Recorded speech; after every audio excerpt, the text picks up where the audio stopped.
paz do Senhor Jesus. Quem vos fala é a missionária Aldineia. Sejam todos bem-vindos à EBD Online da Igreja Assembleia de Deus Madureira. Estudaremos a revista da editora Betel do terceiro trimestre, que tem por tema Transformando as Adversidades em Cenários de Milagres e Vitória, a qual tem por comentarista o bispo Abner Ferreira.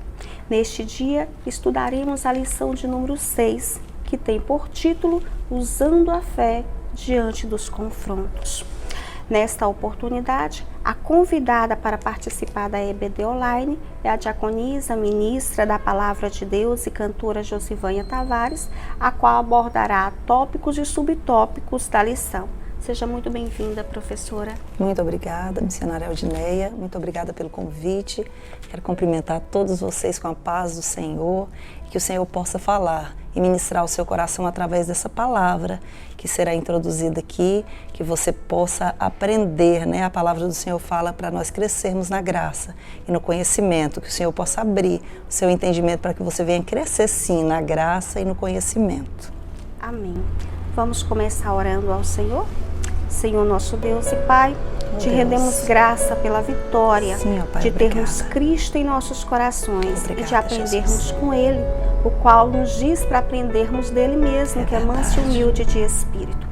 Ministra neste momento aos nossos corações, trazendo entendimento, clareza, conhecimento, sabedoria, intrepidez, nos dando da Tua presença que é a vitória por meio de Jesus Cristo. Assim nós te pedimos, crendo no nome de Jesus. Amém. Amém. Amém. Usando a fé diante dos confrontos. Texto áureo. Então caiu o fogo do Senhor e consumiu o holocausto, e a lenha e as pedras e o pó, e ainda lambeu a água que estava no rio. Verdade aplicada. Nos momentos mais difíceis, aprendemos que a vitória está em crer, obedecer e esperar no Senhor.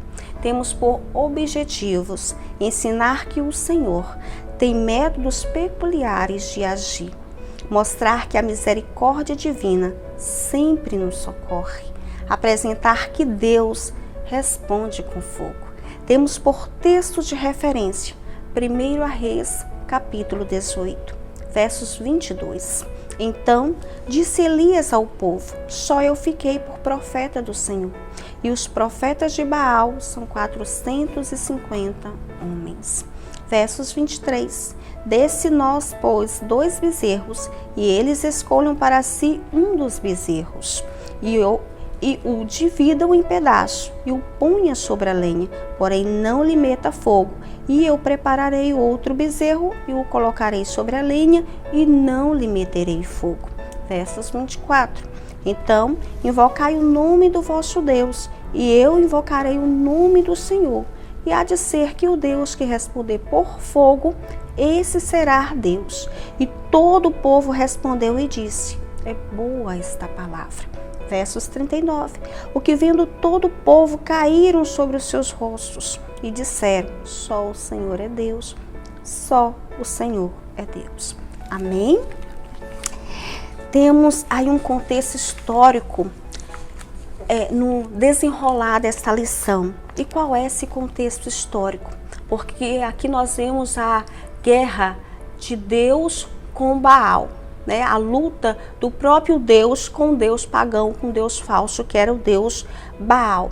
Temos conhecimento que o reino de Israel foi formado através do reinado de Saul. Lembra? Rei Saul foi um rei solicitado pelo povo. Quando o povo de Deus começou a ver as outras nações e que as outras nações haviam rei, eles começaram a exigir que Israel tivesse um rei também. Então Deus lhe dá um rei, que é Saul, e dá ordem para que Samuel vá ungí-lo e constituir rei em Israel. Após Saul vem o rei de Davi, o reinado do rei Davi. Após o reinado do rei Davi vem o seu filho Salomão. E na morte de Salomão, após a sua morte, vem o reinado de Roboão, o seu filho. Quando Roboão toma posse do reinado de Israel, ele vai tomar conselho com os jovens, rejeitando o conselho dos anciões de Israel, E no Conselho dos Jovens, ele toma por decisão colocar um peso, um jugo maior sobre o povo de Israel do que já existia pelo seu pai Salomão.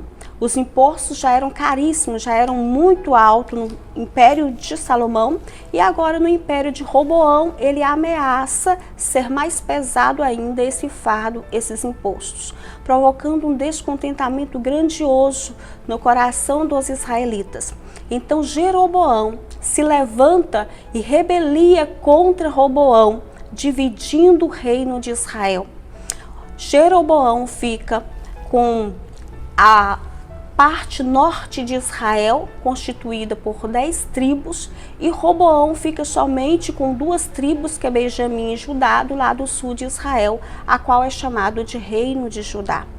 Nesse contexto é que vai surgindo várias outras situações de idolatria e de rebeldia no meio do povo de Deus. Após outros reinados, o rei Orim toma posse do reinado de Israel, constituindo Samaria por capital e levando a adoração pagã para o reino de Israel.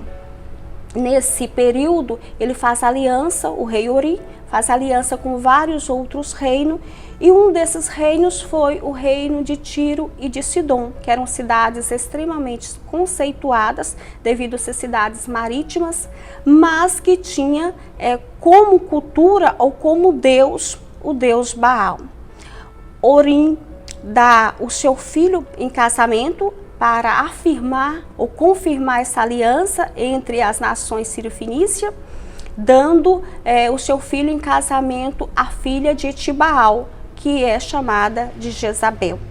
Quando Orim morre, Acabe assume o reinado de Israel com a sua esposa Jezabel, implantando em Israel uma cultura extremamente pagã. Jezabel era adoradora de Baal e ela vai estender em todo o Império Israelita a adoração ao Deus Baal. Vai constituir Baal como Senhor de Israel. E quem é Baal? Baal era o Deus, segundo os cananeus, o Deus da chuva. E também vai constituir a Será, a deusa de Israel. A Será, digamos que era consórcia de Baal, a qual era a deusa da fertilidade. E nesse contexto, o povo de Deus se perde, adorando a outro Deus que não é o Senhor.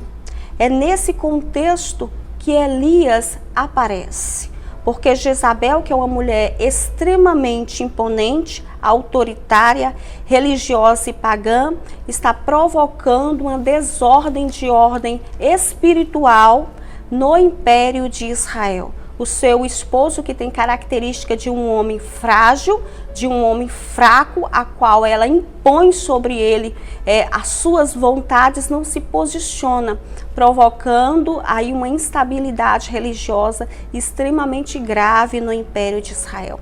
Então Deus levanta o profeta Elias. E quem é Elias? A palavra nos diz que ele é um profeta tisbita. Ou seja, não há referência exata de quem é Elias, de quem é a sua família. O certo é que Deus o levanta em um período de extrema crise espiritual, religiosa, dentro da terra de Israel, como um método poderoso e eficaz para mudar o contexto em qual Israel estava inserido. Elias foi o método de Deus para voltar o povo à sua presença. E os métodos de Deus são extremamente eficazes. Amém? Tópico 2, Diaconisa Josivane. Amém. Nós vemos que Deus, então, ele vem se opor e contra uma idolatria que foi imposta no meio do povo dele. Deus não aceita, né? Porque adorará somente ao único Deus, o Deus Jeová. E aqui nós vemos, eu achei interessante, esse objetivo da lição que fala que ensina que o Senhor tem métodos peculiares de agir. E quem que o Senhor quis usar? Quem que o Senhor chamou? Um homem que não tinha, nós não vamos falar praticamente nada dele, que é Elias, mas vai levantá-lo como anônimo, né, para alguns, mas conhecido por ele como um homem para ser boca de Deus na terra. E aqui no tópico 2 vai falar que Deus conta com Elias. E o interessante é que Deus sempre vai contar com pessoas como Elias, como eu e como você. Pessoas que são improváveis, mas que Deus tem um chamado. E aí que quando fala que Deus conta com Elias, tem um ponto de partida para Deus contar com alguém. A primeira coisa é a obediência. E eu achei interessante que isso vai abordar aqui na revista. E a revista, ela é muito rica, porque você aprende muito ao ler. Então vai falar aqui que no tópico 2 que Deus conta com Elias. Aqui fala que Elias foi um homem que obedeceu a Deus em diversas situações. Deus falava, vai para ali, ele vai. Vai para ali, ele vai. Falou, vai para o Jordão, ele vai. Vai para o Monte Horebe, ele vai. Vai lá na viúva de Sarepta, ele vai. Então, assim, era um homem obediente. E aqui fala também, achei interessante na lição, que fala que nos momentos mais difíceis aprendemos que a vitória está em crer, que o Senhor é quem nos dá vitória, em obedecer e o que mais? Esperar no Senhor. E o interessante é que então ele tem esses quesitos que Deus procura para que ele possa usar. Então vai e entra Elias aqui no tópico 2. Tópico 2.1 diz assim, Deus, um profeta e uma pobre viúva. Olha que interessante. Deus vai até Elias e fala assim, porque o Senhor escolheu uma pobre viúva estrangeira para auxiliar o profeta Elias. Por quê? A mulher é pobre, viúva e estrangeira. Nós vamos entender que as viúvas e os órfãos eram que tinham que ser ajudados. A lei vai dizer isso, para proteger, guardar e cuidar as viúvas, porque não tinha ninguém por elas, a não ser que elas tivessem algum filho já grande que pudesse a sustentar. Mas o que nós entendemos aqui é que a viúva tinha um filho e ele não era grande, ele não era maior de idade. Pelo contrário, ela que era provedora. E aí a Bíblia vai falar também, a palavra do Senhor vai nos falar lá em Deuteronômio 24, sobre essa lei de órfão e de viúva. E eu lembrei, estudando essa lição, lá do livro de Ruth, que quando Ruth veio com a sogra dela e foi para os campos de Boaz, ele foi e executou a lei que tinha que ser executada. Ele vai e fala assim, olha, ela vai colher e eu quero que vocês deixem algumas espigas para trás. Ela vai passar e vocês vão deixar, porque é uma lei, existia essa lei. E na palavra do Senhor fala aqui em Deuteronômio 24, deixa eu só abrir aqui, para eu falar rapidinho disso aqui, Deuteronômio 24, vai falar que quando o teu campo colheres a tua colheita e esqueceres um molho no campo, não tornarás a tomá-lo para o estrangeiro, para órfão e para a viúva. Então aqui vai falar dessa lei que já tinha. Então aqui Deus trabalha de uma forma inversa. Não era o profeta que tinha que ir lá alimentar a viúva e o filho dela que já ia comer a última refeição e morrer? Pelo contrário, o Senhor é um Deus que faz as coisas ao contrário do que a gente espera. Deus não vai agir na nossa naturalidade, Ele vai agir naquilo que para nós não é natural. Porque se fosse natural, Deus não faria estéril mãe de filho, porque é natural toda mulher ter um filho. Mas um estéril ter filho não é natural. É natural uma mulher que casa, tem tudo perfeito, ter filho. Mas uma mulher que não tem trompas, que fez uma laqueadura, que tirou o útero, Deus faz uma promessa e ela vai gerar. Isso é o sobrenatural. E esse Deus, o Deus de Elias, o nosso Deus, é um Deus que trabalha no sobrenatural. E a palavra do Senhor vai dizer que então ele chega nessa mulher, uma mulher estrangeira, né, nessa viúva, que ela fala bem assim, que está preparando, catando os gravetos, né, preparando para comer, para que comamos e morramos. Vamos comer aqui, ó, profeta, nós estamos aqui, mas essa é a última refeição. Nós vamos comer e nós vamos morrer. Aí o que o profeta vem e fala? Prepara e traz primeiro para mim. O que essa mulher teve que usar primeiro? Ela teve que crer que aquele era um homem de Deus, que a palavra dele era real e verdadeira. Né? Ela teve que crer. Falou, tá, eu vou te dar, mas a comida era para mim e para o meu filho, mas eu vou te dar. E aí, então, ela crê e ela dá. E aí o Senhor manda o profeta liberar uma palavra. A farinha da panela não vai acabar, e nem o azeite da botija. Então, olha só, Deus usou o improvável para fazer acontecer o que Ele queria. Agindo o Senhor, quem que vai impedir? Ele quis usar uma pobre viúva, quem precisava ser ajudado, foi ajudado. Mas aí existe duas pessoas sendo ajudadas. Deus faz com que a viúva ajude o profeta, e o profeta ajude a viúva, e a bênção do Senhor vem sobre os dois. Por quê? Porque os dois usaram de obediência. E isso é muito interessante. Fala aqui também na revista que o nível assustador de idolatria, muitas vezes, do povo, faria com que Elias não tivesse, Deus não mandasse ele ir até esse povo. Por quê? Porque o povo já estava o rejeitando. Sim. O povo que conhecia a Deus, mas que estava com os caminhos desviados, iria rejeitá-lo. Então, quem Deus usou? Quem era? Improvável. Uma mulher estrangeira. E é assim que Deus continua usando. Deus conta com Elias, Deus conta com você. Deus quer usar você para fazer o propósito que Ele tem aqui na Terra. E a gente pode pensar, mas Deus precisa de você, Aldineia? Por que Deus? Por quê? Por que Deus, se Ele é onipotente, onisciente, já parou para pensar? E eu entendo que, na verdade, o que Deus quer é nos inserir no propósito que Ele tem. Nada mais. Interessante, professora, que outrora Deus usa também o improvável, que foi corvos. Nessa oportunidade da viúva de Sarepta, Deus está usando uma pessoa extremamente improvável. Mas, no capítulo anterior, Deus está usando coisa improvável, que foi animais. E animais tidos como impuro para alimentar o profeta de Deus. É dessa forma que Deus age, na impossibilidade. Na impossibilidade. E isso é que nos faz regozijar nesse Deus. Por isso que essa lição é maravilhosa. Eu digo sempre que a palavra de Deus, ela é profunda, e nós temos uma corda pequena e o balde é pequeno, porque a água é muita água, a palavra de Deus é água demais, e é muito fundo. Quanto mais a gente busca, mais nós vamos ver a palavra de Deus sendo trazida para nós. É para mim, que sou improvável, é para você. Deus conta com você, Aldiné, Deus conta comigo. Deus conta com você, que é improvável, mas o Senhor te escolheu. Amém? Continuando aqui. 2.2. Na crise, a viúva de Sarepta foi bênção para quem? Para Elias. Olha só, Deus envia o socorro no tempo certo. Deus não enviou socorro para ela nem antes e nem depois. É no tempo certo. A palavra do Senhor, fala em Eclesiastes 3, que há tempo para todo propósito. Se há tempo, nós podemos só crer, como a lição fala, é crer, obedecer e saber que Deus está no controle, né? E aqui vai dizer assim, se Deus parece estar demorando, não significa que não irá nos atender. Ele tem os seus propósitos.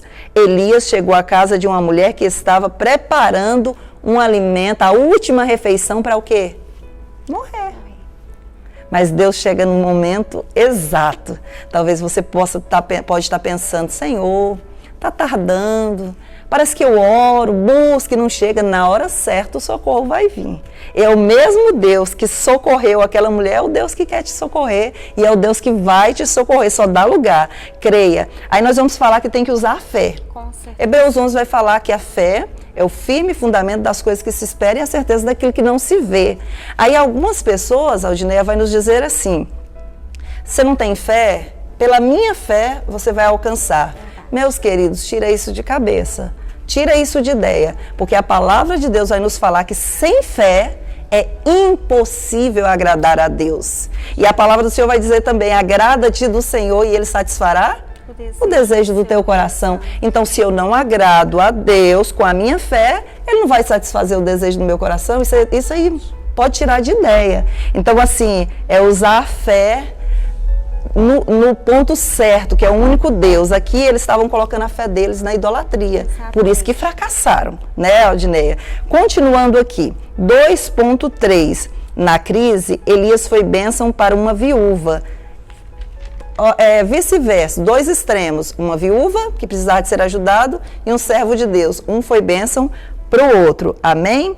Professor, o que eu acho também extremamente interessante é que Elias está na presença de Deus, profetizou, confrontou, na verdade, todo o império israelita que já estava, vários mesmo, digamos que 90% adorando ao Deus Baal. Então, Elias se posiciona dizendo que não vai haver chuva por 3 anos e meio.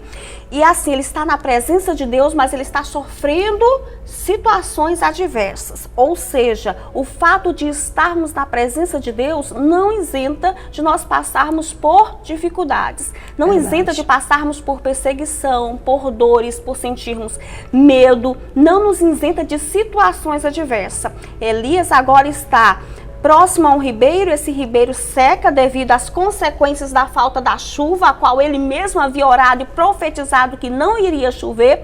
Agora ele está sendo suprido por uma viúva que era extremamente improvável, ou seja, passando por várias situações adversas, mas desfrutando do improvável de Deus, desfrutando do milagre, da soberania, do zelo, do cuidado de Deus. Ou seja, sinta-se confortado em estar na presença de Deus, porque independente de você passar por situações adversas ou não, o Senhor está contigo se você estiver com Ele, como Jesus fala, e te dará vitória em qualquer que sejam os confrontos a quais a vida te propor.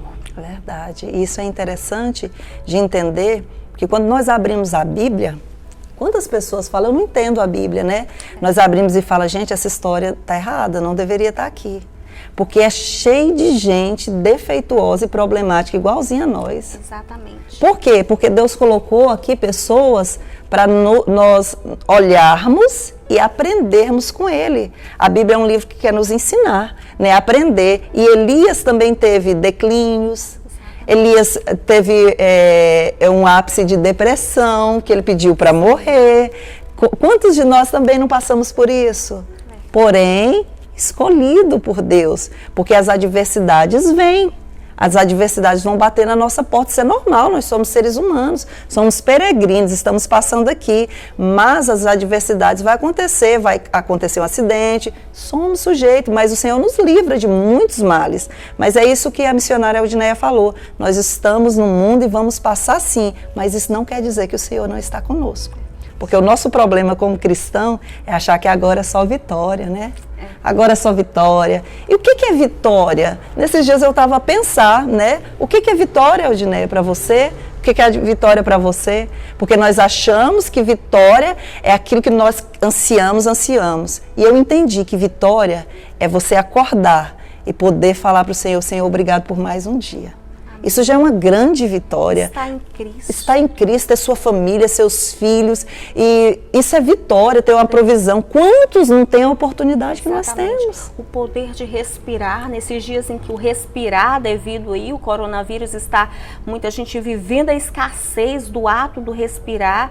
E hoje nós estamos desfrutando da maravilha do respirar. Então é muita dádiva, é muita vitória, Amém. É motivo de olharmos e dizermos como o salmista, venha e vede os grandes feitos, as grandes obras do Senhor. Amém, é tremenda palavra. Aqui no tópico 3 vai dizer assim, Elias se apresenta e lança um desafio.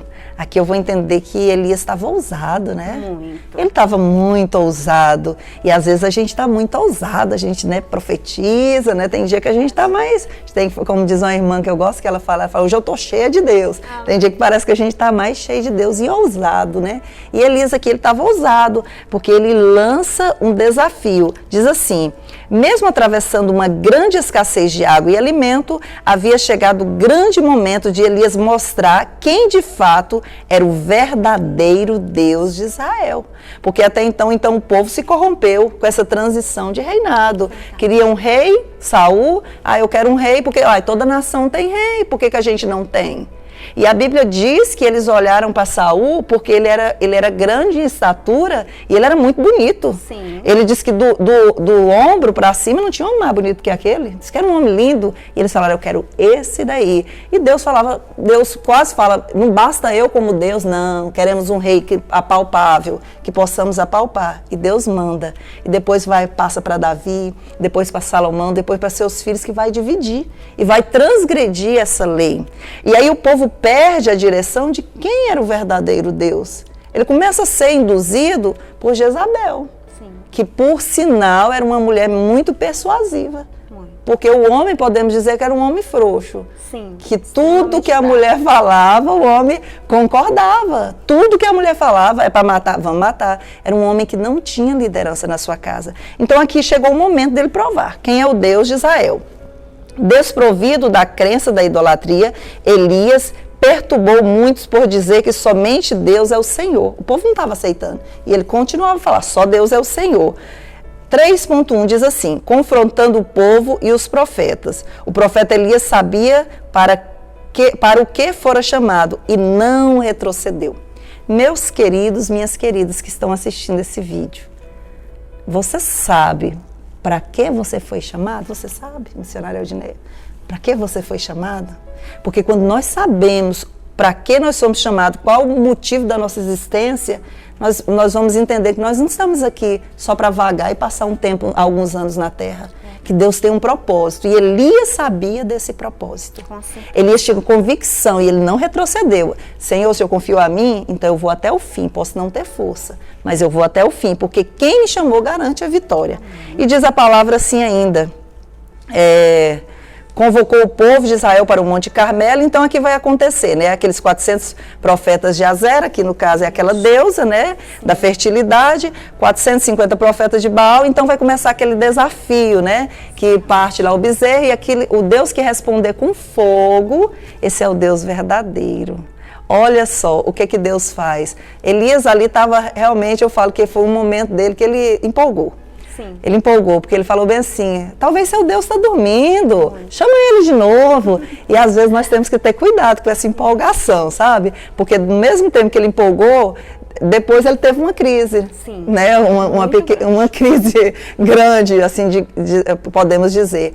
Mas amém, porque ele sabia, ele tinha convicção que Deus estava no negócio. E a palavra de Deus diz que Deus responde então com fogo. Amém. E prova que ele é o único Deus de Israel e suficiente para a nossa vida. Amém? Amém. Interessante que o desafio de Elias agradou ao rei Acabe, né? Que nós estamos falando que é um rei que não se posicionava. Então, quando Elias lançou o desafio confronto diante do rei, assim como dos demais povo, eles agradaram e disse, bom, é boa essa palavra, né? Realmente vamos subir ao Monte Carmelo, Elias contra os 400 profetas de Aserá, mas os 450 profetas de Baal no Monte Carmelo, orando, cada um iria orar ao seu Deus, iria colocar carne de bezerro, partidas, iria edificar altar, colocar vários argumentos ali no altar, vários elementos, perdão, neste altar. E o Deus que respondesse com fogo seria o Deus verdadeiro. Elias estava dizendo, eu vou provar para vocês que o Deus o qual eu estou proclamando que é Senhor, responderá. É o Deus fiel e verdadeiro. Mas como o povo tinha convicção de que o seu Deus, Baal e Aserá, era o Deus verdadeiro, aceita o desafio de Elias e acredita ser bom o desafio. Temos conhecimento do que acontecera, né? Os profetas oraram e nada aconteceu. Como bem dissera a professora Josivânia, Elias chegou a zombar dos profetas de Baal, assim como de Aserá. Mas, quando ele ora ao Senhor, primeiro ele vai edificar o altar de Deus, que é o subtópico 3.3, a qual diz que o altar restaurado, a glória de Deus é abundante. E abundante chuva. Ou seja, Elias, antes de orar a Deus para que a chuva descesse, né, para que o Senhor respondesse, com fogo o sacrifício e depois viesse a consequência aí da chuva, ele vai fazer um ato extremamente importante. Ele vai consertar o altar. E nesse altar, Elias não vai colocar somente 10 pedras que simbolizavam as 10 tribos do norte de Israel, aonde ele estava profetizando contra. Elias vai fazer a junção das 12 tribos de Israel, ou seja, a junção do reino de Deus, e clamar para que naquele momento o Senhor respondesse com fogo. E Deus automaticamente responde. Aqui nós aprendemos uma lição extremamente importante. Vemos que quando o altar é edificado, quando a consagração vem, o arrependimento de espírito acontece, quando comportamentos movidos pelo Espírito de Deus acontecem nas nossas vidas, o Senhor responde automaticamente. Jesus. Deus está pronto a nos responder e responder-nos com fogo, com a sua presença, com santificação, com libertação, com milagre, com vitória. Mas é necessário que critérios sejam estabelecidos, e um desses critérios é consertar o altar. Voltar-se para Deus, arrepender-se de todo o coração, ter Deus como Senhor, único e suficiente Salvador da sua vida.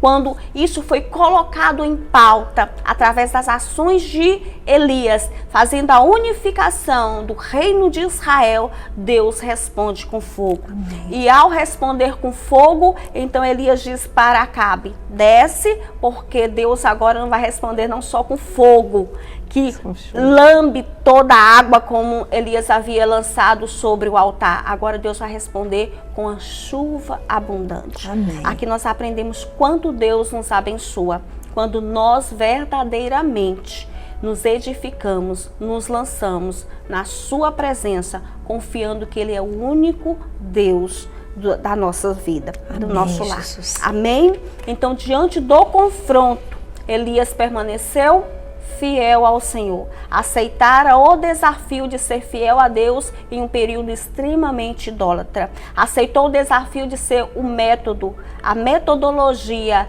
de Deus na terra de Israel, aceitou o desafio de se colocar de pé na presença dos idólatras e proclamar e clamar Deus de Israel como Senhor. Amém. Nesse momento, Elias influencia os demais para que mate os profetas de Aserá, assim como de Baal, e isso acontecera. Até aí Deus não havia dado ordem, né? Como disse a professora, ele realmente empolgou, e nós temos que ter muito cuidado. Nós temos que seguir as orientações de Deus. Quando Elias empolga, que Acabe chega em casa e diz para sua esposa Jezabel: olha, Elias matou todos os profetas de Baal. Isso suscita ira no coração de Jezabel, a ponto de ela dizer: pois bem, amanhã ele está morto, vai morrer também. E chega-se essa ameaça aos ouvidos de Elias, e ele foge do norte de Israel para o sul de Israel. Tamanho foi o medo de Elias diante da ameaça de Jezabel. Aqui nós temos que aprender que nós só podemos ir até onde Deus nos orientou, certo? Temos que controlar as nossas emoções para não irmos além daquilo que Deus impôs para que fôssemos. O Senhor usa de bondade para com Elias, certo? Ainda o restaura, ele vai aí ter um sucessor que é Eliseu, ainda vai viver outros anos proclamando o reino de Deus, e o Senhor vai o levar numa carruagem de fogo e vai vivenciar essa glória de Deus. Mas aqui nós aprendemos que precisamos seguir as orientações do Senhor nosso Deus. Amém? Vamos à conclusão da nossa lição, ao qual diz: vencer as provações é uma prerrogativa dos verdadeiros adoradores. Todos quanto propõem no coração ser fiel, ouvir e obedecer às ordenanças do Senhor Deus, só Deus Todo-Poderoso é vitorioso em todos os confrontos da vida. Amém? Vamos orar ao Senhor nosso Deus. Senhor nosso Deus e Pai, te rendemos graça pela palavra ministrada aos nossos corações. Continua nos agraciando com a Tua presença, Sim, meu Senhor. Deus. Te rendemos graça, aleluia, pelas muitas vitórias, Amém, pelo Jesus. respirar. Te damos graça pela vitória das adversidades nas nossas vidas, que nos faz crescermos em Ti, porque propõe-nos desafio e o Senhor nos coloca de pé, É verdade, dando-nos fé o suficiente para vencermos esses desafios no nome de Jesus Cristo. Abençoa lares neste momento através da Tua palavra, destruindo as afrontas do inimigo, queimando as inimizades, destruindo as contendas, queimando o mal e confirmando a Tua presença, que é vitória, pelo poder do nome de Jesus. Amém. Amém. Se inscreva no canal Missionária Aldineia, dá o seu like, coloca seu comentário, nos ajuda a propagar o reino de Deus. Deus muito abençoa a sua vida. Fica na paz do Senhor. Amém. A paz do Senhor a todos. Deus abençoe.